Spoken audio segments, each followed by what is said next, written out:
সুপ্ৰভাত সকলোকে। তো আজি মই এটা বিশেষ কাৰণত ভিডিঅ' বনাবলৈ মন গ'ল। মইতো এনেই ভিডিঅ' নবনাওঁ। তো মই এতিয়া আছোঁ তেজু চাৰ্কিট হাউচত। মই কিবা বিশেষ কাৰণত অফিচিয়েল কাৰণত মই ইয়াত আহিছোঁ। মই প্ৰায় আহি থাকোঁ ইয়াত। তো ইয়াত আহি কেনে এইখিনি সময়ত বিশেষ এটা ভাল লাগে। ইয়াত তেজু চাৰ্কিট হাউচত এডাল বহুত বৃহৎ আকাৰৰ শেৱালি গছ আছে। এতিয়া শেৱালি ফুলাৰ সময়।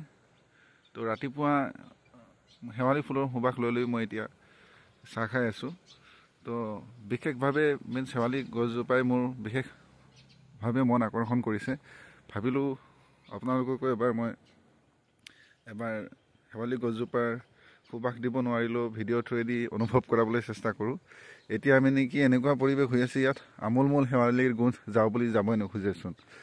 তো এইজোপা শেৱালি গছ তো চাব পাৰে, ইমান তল ভৰি ভৰি শেৱালি সৰি আছে। তো ইমান সুন্দৰ। তো ইয়াৰ মানুহে শেৱালি ফুল খায়নে নাখায় মই নাজানো, কিন্তু আমাৰ ফালেতো শেৱালি ফুল আমি শুকাই কেনে ইয়াৰ ভাজি বনাই খোৱা যায়। তো এই শেৱালি ফুলৰ বতৰত শেৱালিৰ সুবাস লৈ চাহ খোৱাৰ আৰু কোমল ৰ'দৰ উত্তাপ লৈ কিনে চাহ খোৱাৰ বহি ৰ'দত আমেজেই বেলেগ। মই এইখিনি মুহূৰ্তখিনি ধৰি ৰাখিবৰ কাৰণে এইখন ভিডিঅ' বনালোঁ। তো আশা কৰোঁ আপোনালোকে অনুভৱ কৰিব পাৰিছে শেৱালিৰ গোন্ধ মোৰ ভিডিঅ'ৰ জৰিয়তে।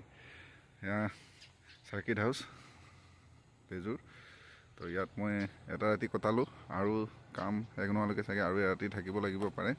ইয়াত অন্য ফুলবিলাকো ফুলিছে বাৰু, ইয়াত ফুল লগোৱা আছে, কিন্তু বিশেষভাৱে মন আকৰ্ষণ কৰিছে এই শেৱালিজোপাই।